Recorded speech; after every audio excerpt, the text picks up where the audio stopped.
আসসালামু আলাইকুম। আজকে আমরা ঝিনাইদহ থেকে কালীগঞ্জের উদ্দেশ্যে রওনা হয়েছি। আজকে আমরা যাব নলডাঙ্গা জমিদার বাড়ি। নলডাঙ্গা জমিদার বাড়ি ঝিনাইদহ জেলার কালীগঞ্জে অবস্থিত একটি পর্যটন স্থল। এই জমিদার বাড়িটি ১৬৫০ সালের দিকে একটি জমিদার বাড়ি ছিল। বর্তমানে দেশের বিভিন্ন স্থান থেকে বহু দর্শনার্থী এই জমিদার বাড়ি দেখতে আসে।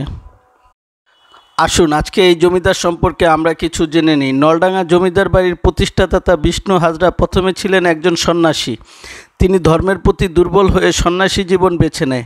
তিনি তার ফরিদপুর জেলার বসতভিটা ছেড়ে বর্তমান ঝিনাইদহ জেলার নলডাঙ্গা নামক এলাকায় এসে এক জঙ্গলে সন্ন্যাসী জীবনের তপস্যা শুরু করেন।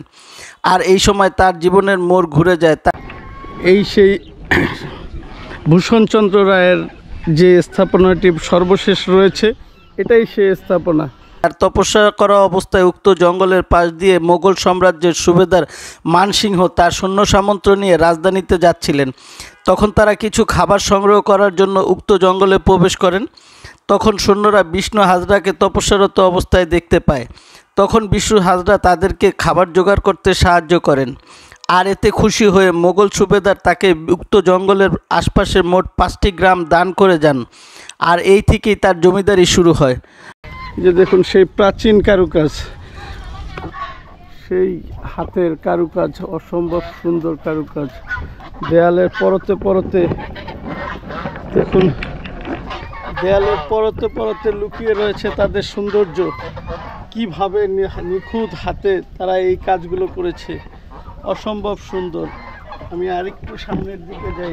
প্রথমত উক্ত জমিদারের নাম ছিল হাজরা জমিদারি। পরে নলডাঙ্গা এলাকার নাম অনুসারে উক্ত জমিদারের নামকরণ করা হয়। এরপর একের পর এক এবং বংশ পরম্পরায় এই জমিদার বংশধারা প্রায় ৩০০ বছর ধরে এই জমিদারি পরিচালনা করেন। তাদের শাসনামলে প্রায় 8টি মন্দির তৈরি করেছিল, যেগুলো এখানে বেশ ভালো অবস্থায় রয়েছে। কিছু অংশ রয়েছে এখনও, তবে বাকি যে অংশগুলো ছিল এগুলো এলাকার মানুষজন কিছু কিছু করে দখল করে নেওয়ার পরে অবশিষ্ট এই জায়গাটুকু রয়েছে। এই পাশ থেকে আমি যদি দেখাই, এই যে একটা স্থাপনা রয়েছে, এই পাশ থেকে এই মূল স্থাপনাটা, এটা এখনও সম্ভবত সংরক্ষিত আছে। তারপরে ওই পাশে আরেকটা স্থাপনা রয়েছে। দেখুন আরেকটা জিনিস, যে কারুকাজ করা। তারপর আরেকটু উপরে যাই, দেখুন কি এই যে কারুকাজ, কি খোদাই করা দেখুন, দেখেন সম্ভব সুন্দরভাবে বিভিন্নভাবে তারা এই ডিজাইনগুলো করেছে। আর একটা জিনিস হচ্ছে, যে জিনিসটা মজার ব্যাপার, এই যে এখানে কিন্তু একটা মানুষের মূর্তির ছবি দেওয়া আছে, বিভিন্ন স্টাইলের ছবি। আপনি যদি ভালো করে লক্ষ্য করেন, দেখেন এই ছবিটা আর এই ছবিটা দুইটা দুই রকমের। আবার এই যে ছবিটা, আবার এই ছবিটা, আবার এই ছবিটা, বিভিন্নভাবে তারা এইভাবে ডিজাইন করেছে। প্রত্যেকটা ভাজে ভাজে তাদের যেই তৈরি হয়েছে নকশা, এইভাবে নকশা তৈরি করে তারা এগুলো তৈরি করেছে। ছিল একটা মজার ব্যাপার, দেখুন এই যে দুই পাশে দুইটা কিন্তু ছোট ছোট বাচ্চার দেওয়া আছে।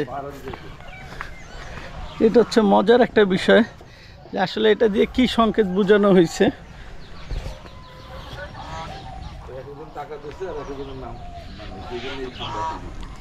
মন্দিরগুলো হলো কালীমাতা মন্দির, লক্ষ্মী মন্দির, গণেশ মন্দির, দুর্গা মন্দির, তারামণি মন্দির, বিষ্ণু মন্দির ও রাজেশ্বরী মন্দির। ভালো থাকবেন সব সময়। আল্লাহ হাফেজ।